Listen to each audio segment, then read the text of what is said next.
Good morning, student. This is Sanjay Sharma. My dear student, I will teach here landscape of the soul. प्रिय छात्रों, अभी तक हमने दो वीडियो के माध्यम से प्राकृतिक दृश्य के बारे में वर्णन किया है, जिसमें लेखक ने बड़े सुंदर भाव से यूरोपियन चित्रकला और पश्चिमी चित्रकला का जिक्र किया है और उसने अपने शब्दों को पाठकों तक बड़े आसानी से पहुंचाया है, बड़े सुंदर भावों में लिखा है। आओ हम देखते हैं कि लेखक क्या लिखते हैं आगे। यहाँ तक हमने पढ़ा हुआ है। डियर, देखिए इसमें लिखा हुआ है, आ classical Chinese landscape is not meant to reproduce an actual view as would a Western figurative paintings. Now, a classical Chinese landscape, एक चीन की प्राचीनतम भूदृश्य का मतलब ये नहीं है to reproduce an actual view, कि एक वास्तविक दृश्य का प्रस्तुत करना, जैसे कि would a western figurative painting, जैसे कि पश्चिमी प्रतीकात्मक चित्रों में प्रस्तुत किया जाता है। यहाँ कंपैरिजन है बेटा कि चीन की जो प्राचीनतम लैंडस्केप को मतलब ये नहीं है कि वास्तविक दृश्य को प्रस्तुत करना, ये इमेजिनरी होता है, और पश्चिमी जो फिगरेटिव पेंटिंग्स हैं वे वास्तविक दृश्य को प्रस्तुत करते हैं। Whereas the European painter wants you to borrow his eyes, यानी कि यूरोप के जो पेंटर हैं वो चाहते हैं कि तुम बोरो हिज, बोरो में सुधार लेना होता है, क्यों भाई? लेकिन यहाँ ये नहीं है कि तुम उसके आंखों का जो नजरिया है उसे लेकर के तुम उसके आंखों के नजरिए से देखें, and look at a particular landscape, उस निश्चित जो लैंडस्केप है उसको देखें एग्जैक्टली ही साइट, जैसे उसने देखा है। यानी कि यूरोप का जो पेंटर हैं वो चाहते हैं कि आप उस नज़रिए से देखें जैसे वह देख रहा है, खुद देख रहा है वहाँ के लैंडस्केप को, फ्रॉम ए स्पेसिफिक एंगल, एक विशेष दृष्टिकोण से। लेकिन जो इनका जो व्यू है चाइनीज का, उनका बिल्कुल डिफरेंट होता है। कैसे? The Chinese painter doesn't choose single view point, लेकिन चीन का जो पेंटर है वह इस दृष्टिकोण को नहीं चुनता है, इस दृष्टिकोण को नहीं चुनता है। वह क्या चाहता है कि क्योंकि his landscape is not real one, उसका जो प्राकृतिक भूदृश्य जो बनाया उसने वह वास्तविक नहीं है, और जबकि यूरोप वालों का प्राकृतिक दृश्य होता है। And you can enter it from any point, Chinese के अनुसार तो आप उसमें कहीं से प्रवेश कर सकते हो, किसी भी दृष्टिकोण से। देन ट्रेवल इन इट, आप इसमें भ्रमण भी कर सकते हो, क्योंकि the artist creates a path for your eyes to travel up and down. यानी कि कौन? द आर्टिस्ट, जो कलाकार है, यानी कि फुर्सत के क्षणों में जो चित्र है उसमें ऊपर नीचे, यानी कि नीचे घूमने या वापस लौटने के लिए आपकी आंखों के लिए एक मार्ग बनाता है, एक रास्ता बनाता है। कब? बैक आने के लिए इन लेजरली मूवमेंट, फालतू के क्षणों में, फुर्सत के क्षणों में। यानी कि ये कहता है the artist creates a path, जो कलाकार है वो एक रास्ता बनाता है फॉर योर आइज, आपकी आंखों के लिए, to travel up and down, ऊपर नीचे ट्रेवल करने के लिए, घूमने के लिए। देन बैक अगेन, फिर वापस आने के लिए इन लेजरली मूवमेंट, फालतू के क्षणों में, फुर्सत के क्षणों में। Clear guys? Any problem? This is even more true, ये बात यहां तक बहुत सच होती है in the case of horizontal scroll, यानी कि यह क्षैतिज लपटों के मामले में, कागज के मामले में सत्य है ये बात। हॉरिजेंटल क्षैतिज स्क्रॉल लिफ्ट हैं, जिनमें in which the action of slowly opening, जिसमें एक जो कार्य धीरे धीरे खुलता है, one section of the painting, एक भाग पेंटिंग का, देन रोलिंग इट अप, फिर move in another adds a dimension of time which is known to any other form of painting। यानी कि वह अन्य किसी प्रकार की चित्रकारी में ऐसी है जो आप देख रहे हैं, यहाँ लिखा हुआ है कि देन रोलिंग इट अप, इसको रोल मीन्स क्या होता है, लुढ़कना होता है, गोल करना होता है, मूव इन अनदर, दूसरी की तरफ जाता है, ऐड जोड़ता है, डायमेंशन उसके क्षेत्र को, ऑफ टाइम समय के, विच इज नॉन अननोन, जो कि अनजान है, जिसके बारे में पता नहीं है, any other form of painting, किसी रूप में चित्रकला के। It also requires the active participation of the viewer, लेकिन इसमें जो आवश्यकता होती है इसमें दृष्टा की भागीदारी होती है, व्यूअर की भागीदारी चाहता है। इसमें वह चाहता है कि इसमें जो दृष्टा है यानी कि व्यूअर है उसकी सहभागिता होनी चाहिए, बराबर की भूमिका होनी चाहिए। अगेन यानी कि ये आवश्यकता रिक्वायरमेंट होती है कि सक्रिय भूमिका हो, पार्टिसिपेशन हो व्यूअर का। हु डिसाइड, जो निश्चय करता है, at what pace, pace means गति, कि किस गति से we will travel through the painting, कि हम यात्रा करेंगे थ्रू द पेंटिंग, पूरे पेंटिंग में। ए पार्टिसिपेशन, एक भागीदारी ऑफ किसकी, विच इज फिजिकल, वो कैसी होनी चाहिए, शारीरिक भी, and as well as mental, और मानसिक भी होनी चाहिए। The Chinese painter doesn't want, लेकिन चीन का जो पेंटर है वह नहीं चाहता है। ऊपर जो एबव हमने बात पढ़ी है ये यूरोप का पेंटर चाहता, लेकिन चाइनीज, देयर डिफरेंस, यहाँ डिफरेंस को शो किया गया है कि यूरोप के जो पेंटर हैं वो क्या चाहते हैं और चाइनीज के जो पेंटर हैं वो क्या चाहते हैं। अब चाइनीज पेंटर के बारे में देखिएगा, the Chinese painter doesn't want you to borrow his eyes, चीन का जो पेंटर है, चित्रकार है, वह नहीं चाहता कि आप उसके नजरिए से देखें। Doesn't want to borrow his eyes, he wants, वह चाहता है you to borrow, sorry, he wants you to enter his mind, वह चाहता कि आप अपने मन मस्तिष्क के अंदर प्रवेश करिए।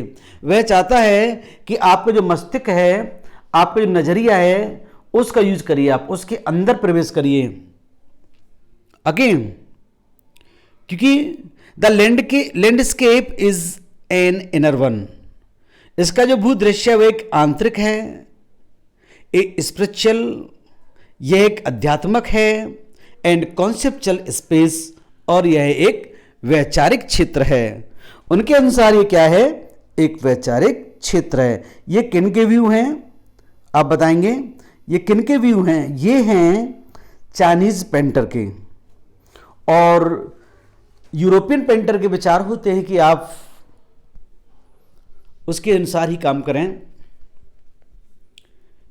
देखिए आगे, इसको थोड़ा सा ध्यान से समझें। This concept is express as सेंसुई, यहां प्रतीकात्मक शब्दों का यूज किया गया है, यानी कि दिस कॉन्सेप्ट, ये जो विचार हैं, इज एक्सप्रेस, प्रकट किए गए हैं एज सेंसुई, सेंसुई के रूप में। और सेंसुई का जो मतलब है लिटरली, इसका जो शाब्दिक जो अर्थ है, माउंटेन वाटर, पर्वतीय पानी होता है। इसका जो अर्थ होता है पर्वतीय पानी होता है। Which you together represent the world landscape, जिसे एक साथ प्रयोग करने पर यह भूदृश्य का द्योतक बन जाता है, यह उसको दर्शाता है। यदि हम इसका विच यू टुगेदर, यदि हम एक साथ इसका प्रयोग करें, रिप्रेजेंट द वर्ल्ड, यह दर्शाता है शब्द को, लैंडस्केप को। क्लियर है भाई? आप देख रहे हो यहाँ पे कि सेंसुई का जो साहित्यिक अर्थ होता है, शाब्दिक अर्थ जो होता है वो होता है पर्वतीय पानी, इट मीन्स माउंटेन वाटर।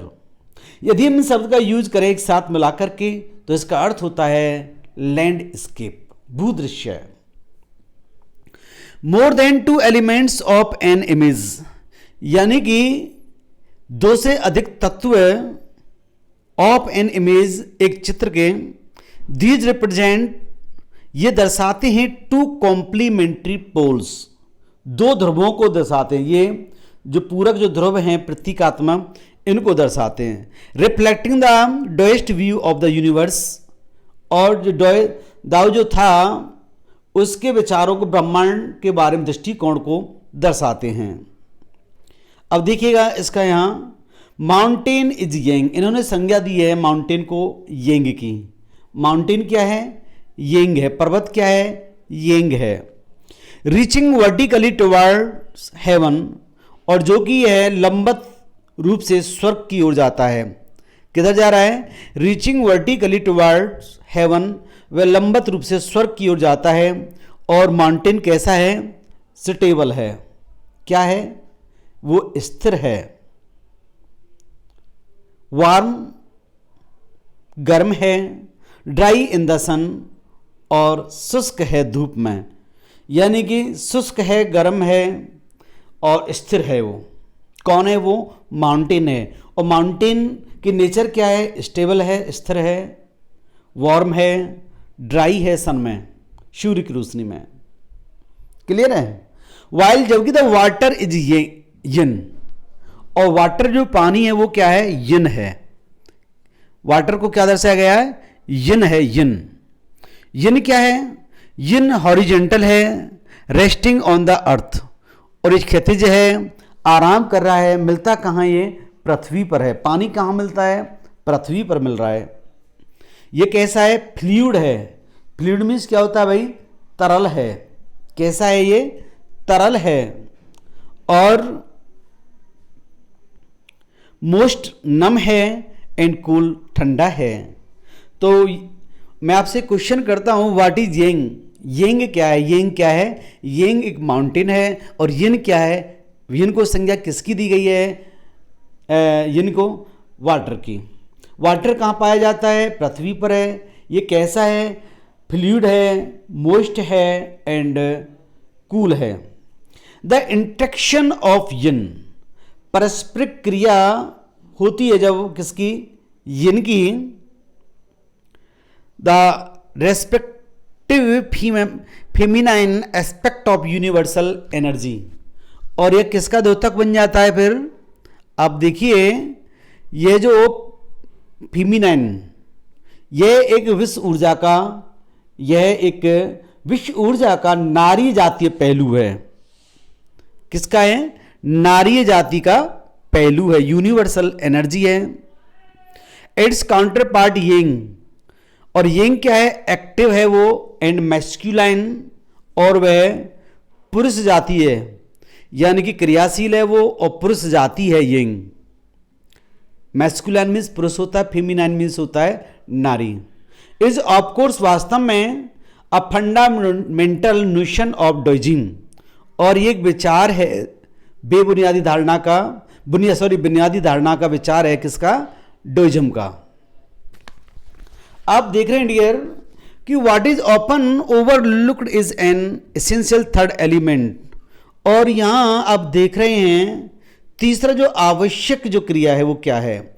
तीसरा इनके मध्य की जो स्थिति वो किसकी है? Third element, the middle wide, मध्य की जो स्थिति where there interaction takes place, जहां पर क्या होता है? इंटरेक्शन होता है, पारस्परिक क्रिया होती है। और हम बात करते हैं, this can be compared with the yogic practice of pranayama, हम इसकी तुलना प्राणायाम के योग अभ्यास से कर सकते हैं। किससे कर सकते हैं? प्राणायाम के योग अभ्यास से हम कर सकते हैं। देखिए वो क्या है, आगे देखेंगे हम। इनडेन प्राणायाम में क्या है? ब्रीथ इन, सांस अंदर खींचिए, फिर उसके बाद में रिटेन करना है, सांस को थामना है, रोक के रखना है, ब्रीथ आउट और फिर बाहर निकलना है। जैसे कि हम अनुलोम विलोम करते हैं, ऐसे ही वो प्रक्रिया है, योगिक प्रैक्टिस कर रहे हैं हम। The suspension of breath is wide where the meditation occur, यानी कि मध्य की जो आवश्यकता है, सस्पेंशन ऑफ द ब्रीथ, रोकने की अवस्था है सांस की, इज वाइड, वो शून्य की अवस्था होती है। जब सांस को थामने की अवस्था होती है वो क्या कहलाती है? शून्य की अवस्था है। वेयर मेडिटेशन अकर, जहाँ पर चिंतन होता है, वेयर द मेडिटेशन अकर, जहाँ पर चिंतन घटित होता है, चिंतन होता है। द मिडिल वाइड, मध्य की जो शून्य की जो अवस्था है, मध्य जो शून्य है, इज एसेंशियल, वो क्या है? आवश्यक है। वो क्या है? मिडिल वाइड इज एसेंशियल, मध्य की जो शून्य की जो आवश्यकता है वो इज एसेंशियल, आवश्यक है। Nothing can happen without it, कुछ भी इसके बिना नहीं हो सकता।